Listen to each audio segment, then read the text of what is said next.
Hey, I'm David Hawley with Mossy Oak. One of the most important things we can do to set ourselves up for success is to make sure that we have scouted the properties we're going to be hunting.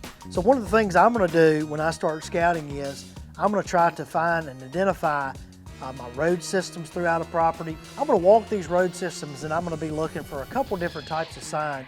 The predominant one is going to be tracks. Gobbler tracks, you can really distinguish them because they're going to be a little bit longer toe. They're going to probably have a 4 or 5 inch middle toe, and then the others are going to be 3 inches on the sides. On hens, they're typically going to have an even length on their middle toe and their side toes. Jakes will be kind of size-wise in the middle, and they will have a little bit longer toe in the middle. I'm really trying to identify how many turkeys are utilizing these roads and these open areas that I'm finding these tracks. I'm also going to be looking for scat. Gobbler scat would be shaped kind of like a J.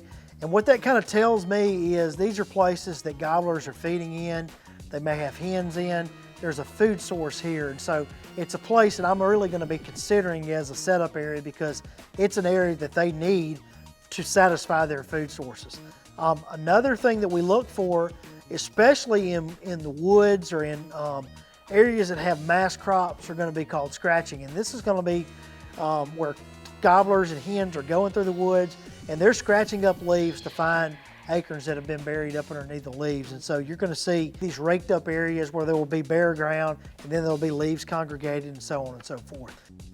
Hey, Cuss Strickland here with Mossy Oak. When a gobbler struts, he kicks that fan up, blows his chest out, and his wings go on the ground, and he's dragging them as he's moving around, trying to point in different directions.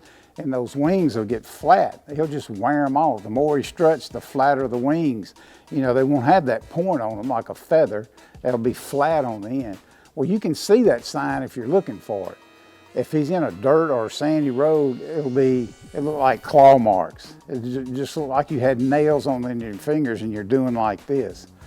That's a great place. That might be a strut zone right there, especially if there's circles doing that, if it's more than just one drag.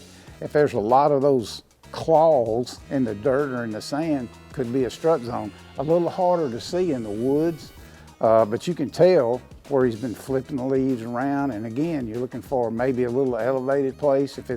If he goes there in the middle of the day, it may be a shaded spot that's up high, maybe a lot of turkey sign around there. But his strut zone is where he's gonna spend a lot of time.